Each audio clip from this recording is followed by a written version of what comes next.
방금 로마서 읽은 구절은 그 어거스틴이 여러 가지 지적 방언과 그 다음에 방송 생활을 하다가 이 구절을 보고 탁 깨우쳐서 회심을 했습니다. 믿음이라고 하는 것이 어떤 것인가? 어거스틴은 어떻게 믿게 되었고 우찌무라 간조는 어떻게 믿게 되었는가? 이런 이야기를 조금 하려고 이제 어거스틴이라는 걸 제가 내었습니다. 1월달 마지막 주일입니다. 정말 세월이 쏜살같이 가죠. 얼마 전에 제 친구가 깊이 사귄 건 아니더라도 마음이 통하는 친구가 있습니다. 카톡으로 보낸 글귀가 하나 있어서 감명 깊게 보고 조금 그걸 가지고 이야기할까 합니다. 제목이 나그네입니다. 이 나그네라는 것이 우리 인생에 보면 가난한 사람, 어렵게 사는 사람한테는 우리는 나그네다. 상당히 위로를 줍니다. 또 상당히 부자로 사는 사람들은 나그네다 하면서 이제 자기의 부를 또 정당화할 수도 있습니다. 나그네인데 나도 다 놔두고 간다. 내 인생 잘 즐기다 가자. 이렇게 생각할 수도 있습니다. 이 나그네는 제목으로 이탈리아의 밀라노 대성당에는 세 가지 아치로 된 문이 있다. 첫 번째 문은 장미꽃이 새겨져 있는데 모든 즐거움은 잠깐이다고 하는 글귀가 있습니다. 두 번째 문은 십자가가 새겨졌는데 그 밑에 글은 모든 고통은 잠깐이다 이렇게 되어 있습니다. 세 번째 문에는 뭐라고 써져 있겠습니까? 오직 중요한 것은 영원한 것이다 라고 써져 있었습니다. 그리고 쭉 나오는 글에 보면 성서 전체를 보면 인생은 나그네와 행인 같다고 말합니다.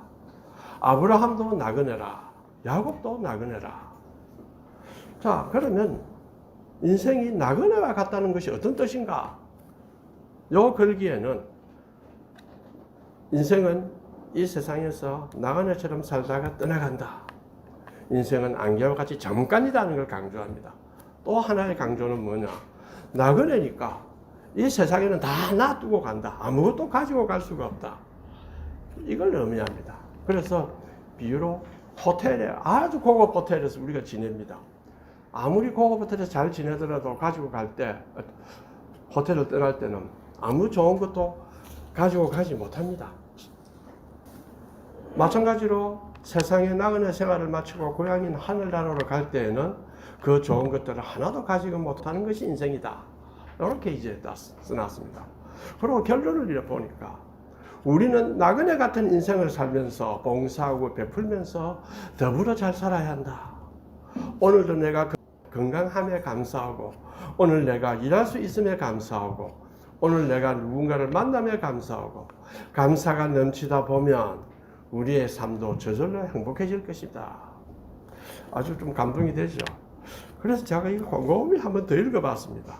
그리고 이상한 것이 발견됐습니다. 뭐냐 하면 그 서두에는 세 번째 성당의 아치문에 쓰여져 있는 오직 중요한 것은 영원한 것이다 라고 말했는데 그 다음부터 영혼에 대한 이야기는 그걸로 끝이고 더 이상 언급하지 않습니다. 심지어 결론에서조차 언급하지 않습니다. 그냥 봉사하고 베풀고 더불어 살고 건강하게 일할 수 있고 누군가를 만나면 감사해라. 감사가 넘치다 보면 저절로 행복할 것이다 라고 끝을 맺지 영혼이 어떤 것인가, 영혼을 위해서 어떻게 살아야 하는가에 대해서는 언급하지 않았습니다. 가만히 생각해 보십시오. 인생이 왜 잠깐입니까? 하루살이에 비하면 엄청나게 우리는 깁니다. 앞으로 120세까지 산다 그러면은 산처럼 인생이 깁니다. 또 개나 다른 동물에 비하면 깁니다.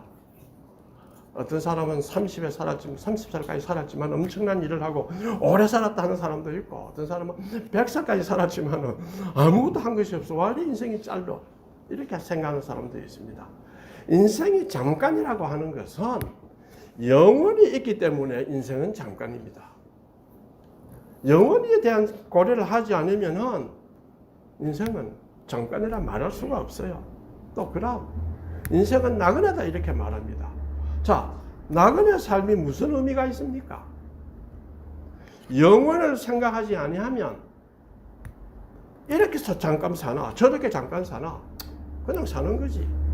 어찌 본다면은 나그네라는 개념은 인생을 아주 참 객관적으로 좀 이래 고상하게 보는 것 같이 보이지만은 한편으로는 인생을 아주 얕보는 거예요. 다 우리 나그네 아이가 적당히 지나가는 거 아니냐.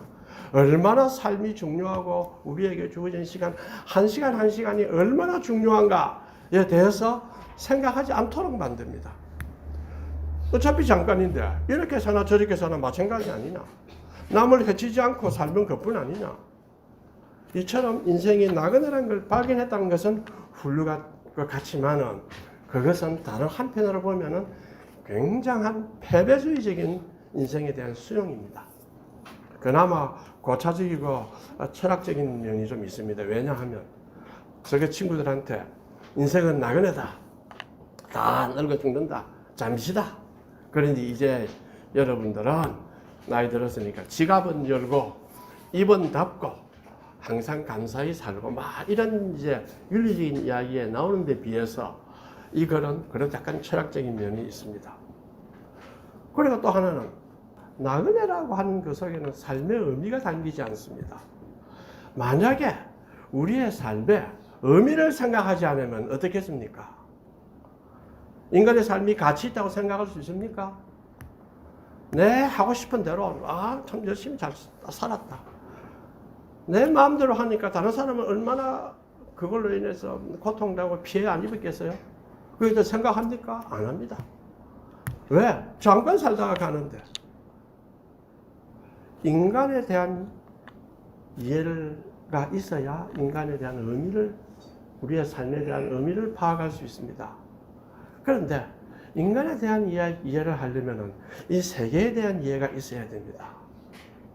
나그네 인생이라는 것은 영혼의 존재를 이야기해야 나그네 인생이라는 말이 의미가 있습니다. 그런데 영원한 존재라고 하는 것은 방대하고 우리 같은 유한한 존재는 영혼을 상상할 수가 없습니다. 그런데 성경은 영혼과 관련하여 항상 있는 것은 이 세 가지다 하고 이야기를 합니다. 뭡니까? 믿음, 소망, 사랑이라고 이야기합니다. 그런데 오늘 우리는 믿음에 대해서 이야기합니다. 왜 그렇습니까? 왜 믿음을 이야기합니까? 오늘 읽은 글에서 영원한 존재를 우리가 알 수 있는 방법은 믿음밖에 없다. 삶의 의미를 알려고 한다면 영원한 존재를 알아야 되는데 영원한 존재를 알 수 있는 방법은 믿음밖에 없다. 이렇게 했습니다. 그래서 믿음은 바라는 것들의 실상이라. 성경으로 보면 서브스탄스라. 모든 우리가 기대하는 것들의 서브스탄스다. 그리고 보이지 않는 것들의 증거다. 이 증거라는 개념은 대개 보이는 것에서 사용을 하는데 이것이 맞다. 왜? 이것이 증거이기 때문에. 이것이 증거가 있으니까 이렇다 할 때 사용합니다. 그런데 보이지 않는 것들을 그런 증거를 제시하는 방법이 없습니다. 믿음뿐이다. 그 다음에 또 하나는요. 믿음으로 모든 세계가 하나님의 말씀으로 지어진 줄 우리가 안다고 이렇게 했습니다. 그리고 보이는 것은 나타난 것으로 말미암아 된 것이 아니니라. 이 세계가 하나님의 말씀으로 창조가 되었다 하는 것을 알 방도가 없습니다. 창조과학이다 뭐 어떻다 하는 것은 다 그 엉터리입니다. 창조론과 진화론 어느 것이 맞느냐? 그것은 카테고리 미스테이크예요. 진화론은 과학이고 창조론은 신학입니다. 하나님을 믿는 데 대한 의심이 많이 생기는 사람은 과학적으로 증명하려고 노력을 합니다. 하나님에 대한 믿음은 선물이기 때문에 또 하나님의 말씀이 있기 때문에 우리가 과학적으로 증명할 필요가 없습니다. 그런데 많은 사람들이 그렇게 하는 것은 제가 그 동기를 알기 때문에 하나님의 열정을 알기 때문에 막 제가 책을 써서 비판하고 하지는 않습니다. 하나님 이 세계가 하나님 말씀으로 되어졌다는 것은 믿음으로만 알 수가 있습니다. 왜냐하면 보이는 것을 설명하기 위해서는 증거로서 보이는 것을 갖다 댑니다. 모든 보이는 것 A를 설명하기 위해서는 보이는 것 B, B를 설명하는 보이는 것 C, 이렇게 쭉 해서 발전하는 것이 과학입니다. 그러나 성경은 보이는 것이 전부가 아니다. 보이지 않는 세계가 있다. 그것은 믿음으로만 알 수가 있다. 이걸 이야기를 합니다. 그러고 난 뒤에 그 믿음을 가지고 사는 사람은 어떻게 하는 삶을 살고 있었다. 약속이 오지는 않았지만은 그 약속을 바라보고 살았다 하는 것들이 11장에 계속 나옵니다.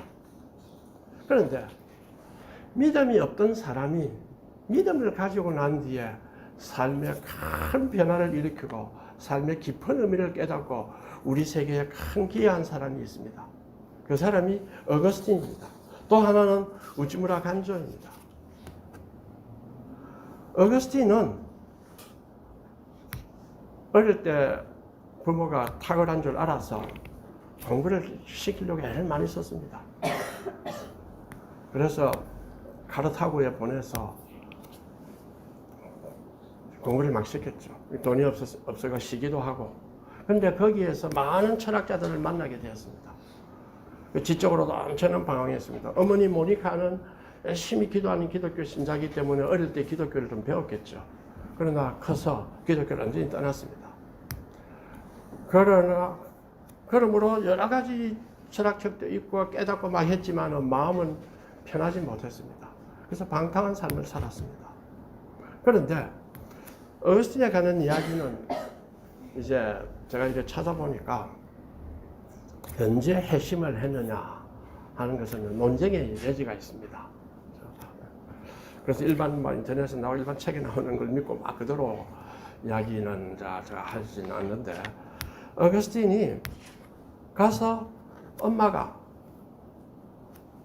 암브로시우스를 한번 만나보라고. 그때 어거스틴이 암브로시우스를 만났습니다.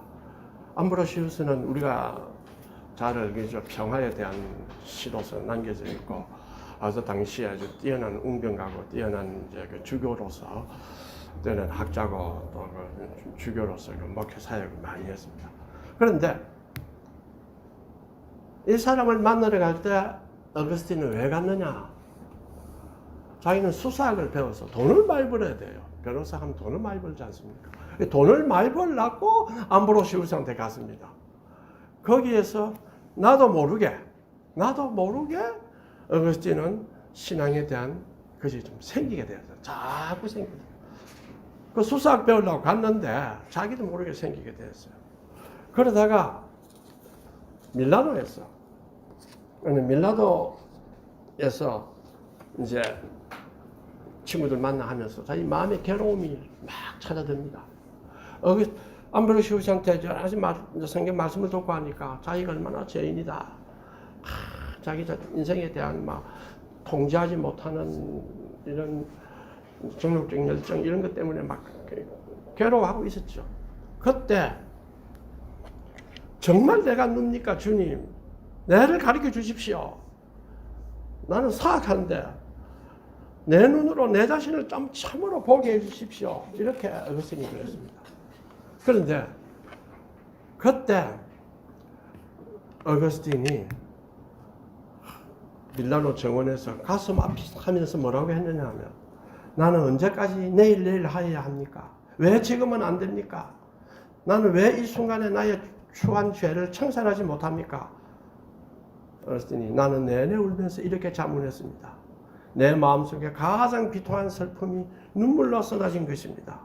그러다가 난데없이 근처 어떤 집에서 들려오는 어린아이의 노래소리를 들었습니다. 그것이 소년의 음성인지 소녀의 음성인지 모르나 집어들고 읽어라. 집어들고 읽어라. 라틴어로 톨레레게 이렇게 그 후렴이 자꾸 연거푸 들려왔습니다. 그때 나는 곰곰이 생각해 보았습니다. 아이들이 이런 노래를 부르며 노는 어떤 게임이 있었던가 하고, 그러나 전에 그런 것을 들어본 기억이 없었습니다. 나는 눈물을 거치고 일어났습니다. 이것이 바로 성경을 펴서 내 눈이 처음으로 머무는 구절을 읽으라 하는 하나님의 명령인 것이라고 중얼거리면서 그는 성경을 집어들고 그의 눈이 처음으로 닿는 로마서 13장 11절에서 14절을 읽었습니다.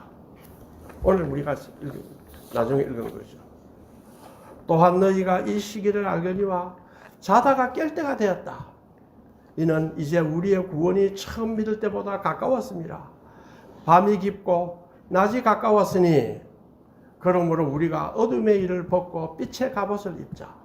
낮에와 같이 단정히 행하고 방탕하거나 술 취하지 말며 음란하거나 호색하지 말며 다투거나 시기하지 말고 오직 주 예수 그리스도로 옷 입고 정욕을 위하여 육신의 일을 도모하지 말라. 이걸 깨닫고 이걸 이제 어거스틴이 읽고 꽉부러졌어요. 그래서 뭐라고 합니까 하니까 그 고백록에 나는 더 읽지 않았습니다. 더 읽을 필요가 없습니다.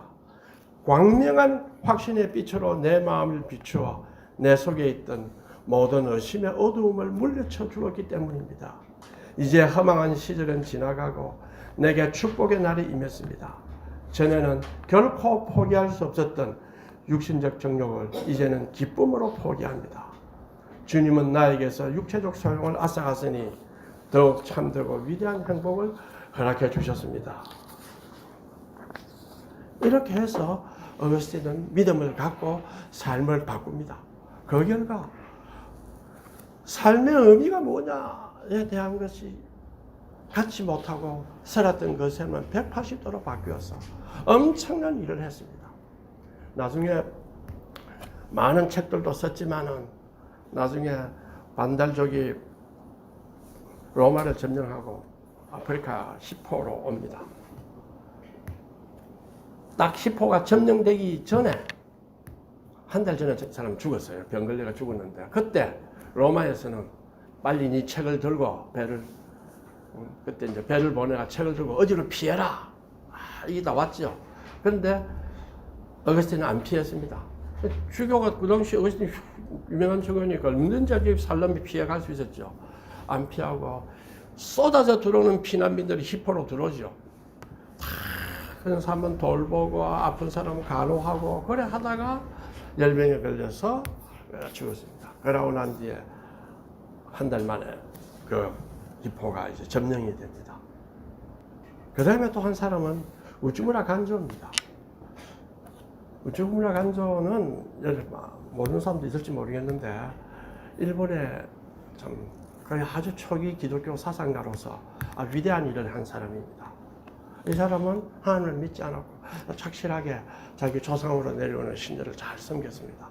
그런데 이 사람이 여러분이 잘 아는 삿포로의 농업학교, 미국 사람이 세웠던 그 윌리엄 스미스 클락, 보이즈 비 앰비셔스 한글로 통하죠.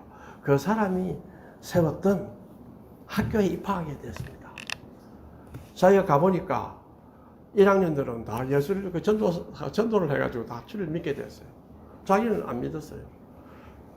그래서 자기가 그 쓴 글에 뭐라고 나오느냐? 이거 압박이 온다 이거야. 나는 믿기 싫다 이거야. 왜? 나는 우리 아버지의 그 배우는 그 신을 섬겨야 되는데 왜 이걸 믿어야 되느냐? 그런데 이 사람이 착해인가 보다. 그러는데 이제 친구가 뭐라고 하는 거야? 일요일마다 외국인 거류지에 가보자 해서 외국인 거류지에 갔어요. 가니까 가면 여자들이 노래도 부르고 수염기고 머리 이런 사람들이 막 이야기도 하고 재밌다 먹을 것도 주고 그래서 거기 갔어요. 한참 가다 보니까 아마 지금 생각하니까 여자도 노래 부르는 사람들은 이제 찬양 제목을 알겠습니까? 그죠? 찬송하고 막 이랬을 거예요. 그러고 이제 뭐 선교사 이제 설교하고 거기에서 점차적으로 이제 변화를 일으킵니다. 그러다가 어느 날 이 사람이 이제 책을 내가 늦게 찾아서 자세히 다 읽지 못했기 때문에 막 이래 읽었는데 이제 점점 자기 마음속에 내가 죄인이다 이런 것도 자꾸 생기게 됐어요. 그러다가 자 6월 2일입니다. 1878년 6월 2일 거기에 우리의 죄 때문에 십자가에 못 박힌 거룩한 이름을 고백하십시오 하고 선교사가 이야기했습니다. 그때 이 사람이 자기 말에 의하면 태연하면서 떨리는 목소리로 아멘 했습니다. 자, 그러고 나니까 그러면 당신은 크리스찬 네임이 필요합니다. 그래서 가만히 생각해 봤습니다. 크리스찬 네임을 뭐로 할까? 뭐로 했겠습니까? 요나단이라고 했어요. 왜냐? 요나단의 그 강한 우정과 다윗에 대한 참 지역한 사랑을 보고, 야, 친구에 대한 저런 우정을 가진 사람은 이름을 내가 써야 되겠다. 그래서 요나단이라고 사용했습니다. 자, 그는 자기 글에 루비콘 강을 건넜다. 이제 세상의 주인과 서성에 대하여 표명하도록 배워온 충성심으로 그에게서 내가 봉사하겠다. 땅끝에 사는 국민들로 메시아 이름을 알게 되는 날까지 이제 믿었으니 선교사가 된 것이다. 예수 믿은 사람은 다 선교사입니다. 뭐 선교하러 가야만 선교사가 아니고 교회를 만들어야 되겠다고 생각했습니다. 그러고 난 뒤에 세례를 받았어요. 그러니까 이제 교회를 만들었는데 어떻게 했느냐? 돌아가면서 오늘 네가 목사도 하고 사제도 하고 교사도 하고 그래 돌아가면서 다 했습니다.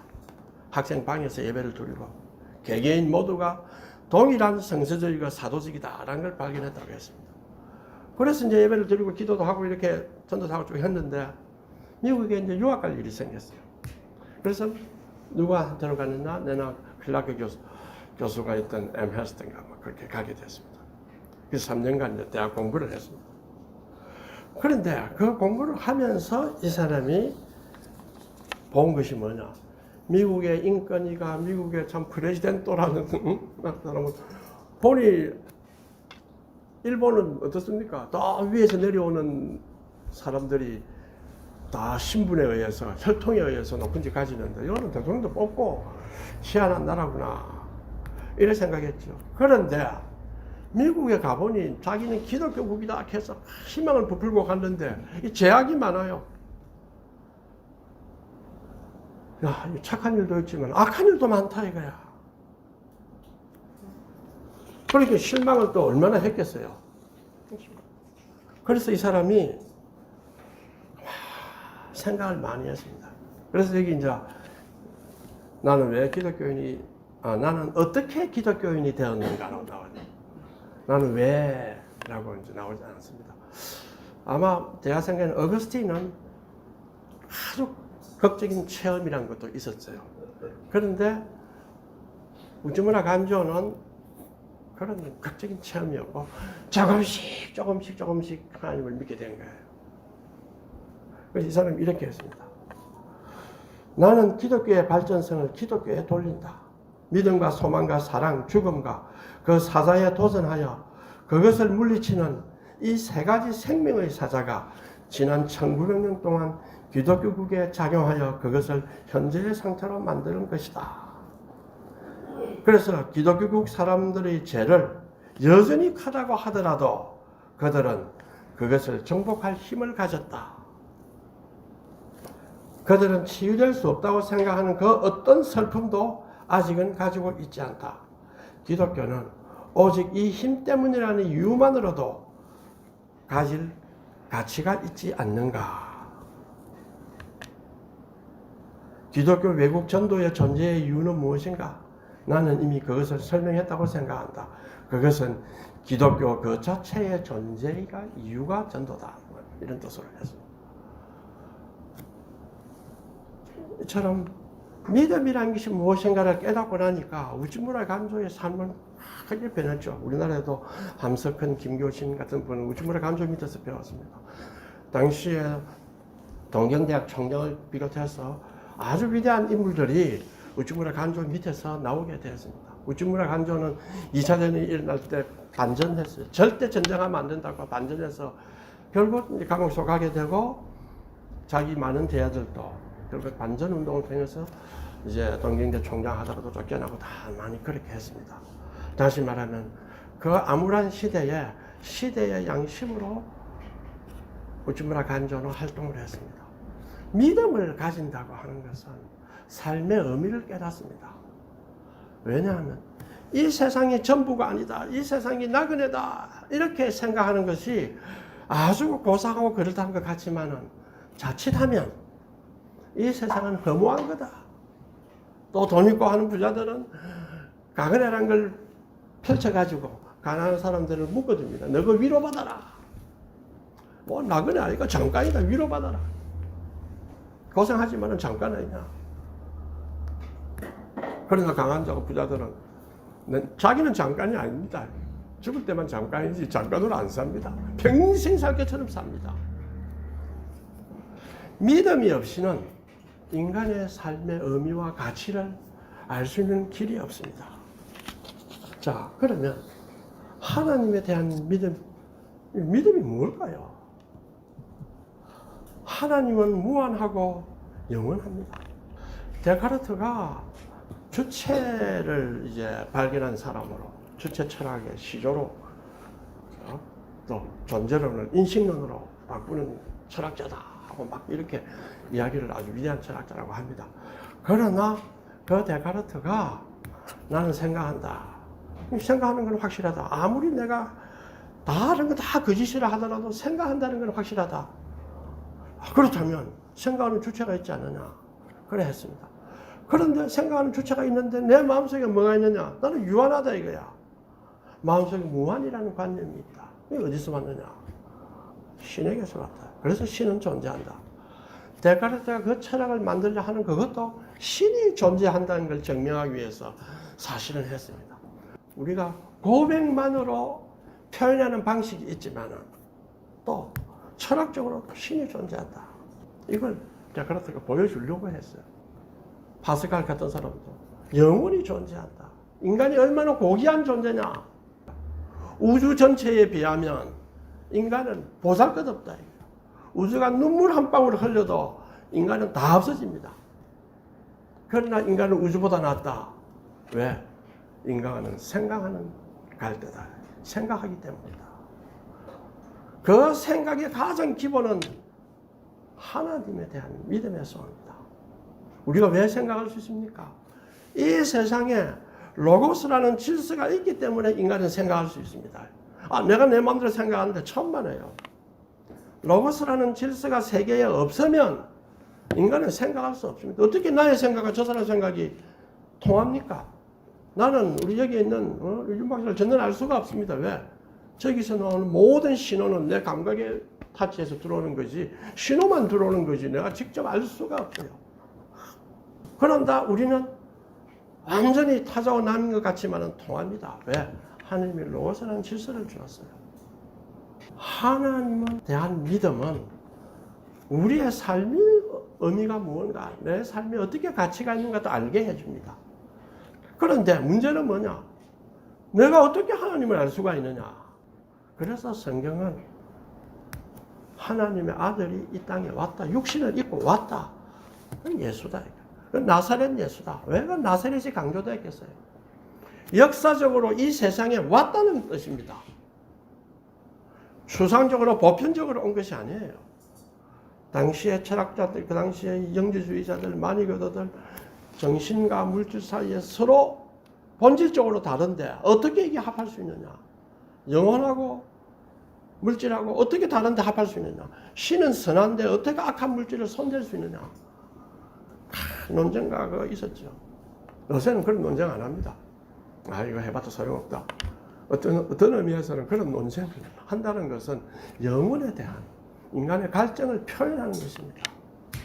쓸모없다 하는 것은 철저하게 물질주의적 정신으로 사는 사람한테는 그 논쟁은 필요가 없어요. 그게 밥주나 아니에요. 그때 하나님이 육신의 몸을 입고 왔다. 상상할 수 없는 표현을 한 것입니다. 어거스틴이 그걸 다 깨달은 거죠. 그걸 깨달았습니다. 우리가 믿음을 가진다는 것은 그러한 것입니다. 하나님에 대해서 우리가 선입견을 많이 가져요. 교회야 엉터리다. 목사들 엉터리고 많지요. 우찌무라 간조가 보았지 않습니까? 미국 가니까 일본 윤리로 보면 우와 많았죠. 그런데 뭘 했습니까? 기독교는 그 속에 죄가 있고 많이 있지만은 그걸 극복하는 힘이 있다. 지금 우리 한국교회가 지금 아주 위기에 놓여 있습니다. 우리가 극소수가, 젊은 사람들은 극소수가 하나님을 믿습니다. 기독교적 이야기를 한다는 것은 무식한 계몽주의 때 믿음 이야기 하면요, 뭐 무식한 사람입니다. 지식인은 감히 말도 못합니다. 그런 시대에 가고 있습니다.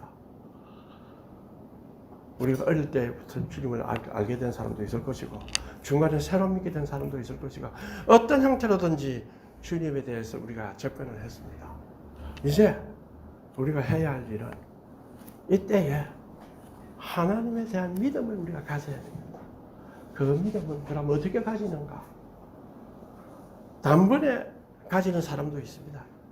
단번에 막 쾅 머리에 와서 가지는 사람도 있습니다.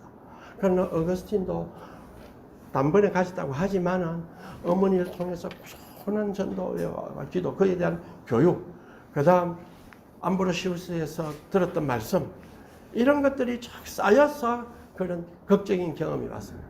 우즈무라 간조는 전는 기독교에 접한 적도 없습니다.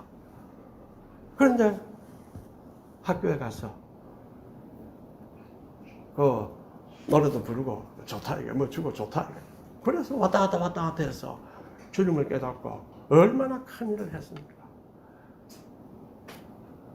그래서 이제 우리도 내 삶에서 믿음이란 것을 한번 받아들여서 그것이 무엇인가 한번 생각해 보자. 그거는 대단하면서도 또 한편으로는 이 소자에게도 물 한 잔 주는 것이 나에게 한 일이라고 하신 주님의 말씀에 따른다면 우리같이 부족할 거 아무것도 없어도 조금씩 접하면 하나님은 우리를 깨우쳐 줍니다. 그래야 내 삶이 참으로 의미 있고 가치가 있는 삶이었다. 참 죽을 때 칸트 말대로 As is the good. 참 나는 좋은 삶을 살았다. 주님 나를 불러가십시오. 이렇게 말할 수 있어야 되지 않겠나 생각을 합니다. 자, 그러면 잠시 통성으로 기도하겠습니다.